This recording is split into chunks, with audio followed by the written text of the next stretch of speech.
Сега во моментов за кратко ќе започне музичкиот хепенинг во градскиот парк и школка која е во организација на иницијативата за заедничка Македонија. Од понеделник до петок се протестира ширум улиците низ цела Македонија, меѓутоа во викендите се организира музички хепенинг секако за сите оние граѓани кои даваат поддршка на иницијативата за заедничка Македонија. Оно што можеме да го забележиме тука дека навистина има голем број на млади граѓани кои што даваат поддршка на оваа иницијатива. Со нас се и дел од представниците на иницијативата за заедничка Македонија. Ви благодарам најпрво за гостувањето, да ве прашам токму овој музички хепенинг, зошто се случува, кои се барањата секако и веќе знаеме дека 27 ден граѓаните даваат се помасовна и помасовна поддршка на граѓанската иницијатива за заедничка Македонија. Па добро, за викендите од почеток восстановивме една пракса на малку алтернативен начин на одбележување на нашата иницијатива и нашите барања.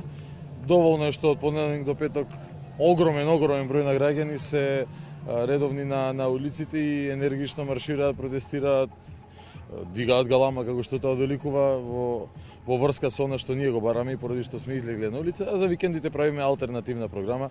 Значи да, сме имали и музички хепенинзи, сме возеле и велосипеди, во денеска повторно имаме тука голем број на млади деца кои што ќе цртаат транспаренти, музика ќе пуштаме јас, Дарко Мјалковски, Викса. Онака ќе се шириме позитивна енергија, ќе се шириме љубов меѓу нас и ќе си ги зајакнуваме силите за од понеделник повторно да излеземе на улица. Што се однесува до барањата, сакам чисто да им укажам на сите кои се уште седат пред телевизор дома и не излегле дека работите се променија во Македонија во претходните 26, односно денеска 27 дена и веќе имаме конкретни резултати од нашето излегување на улица.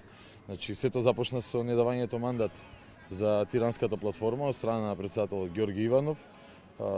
Понатаму одбивањето да се сретне со еврокомисарот Хан, посочувајќи не токму нас како представници на народот, луѓе кои што бараат конкретни работи, мора да бидат слушнати и уважени.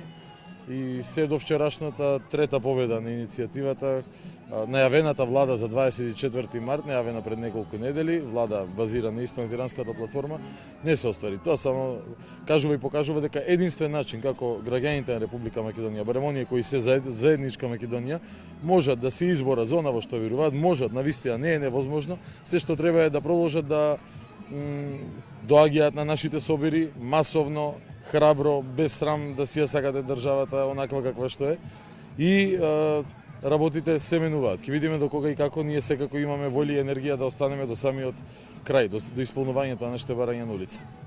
Господин Дарко, вие сте едниот секако дел од големите поддржувачи на граѓанската иницијатива за заедничка Македонија. Која порака денеска ќе ја спратите токму на овој музички хепенинг?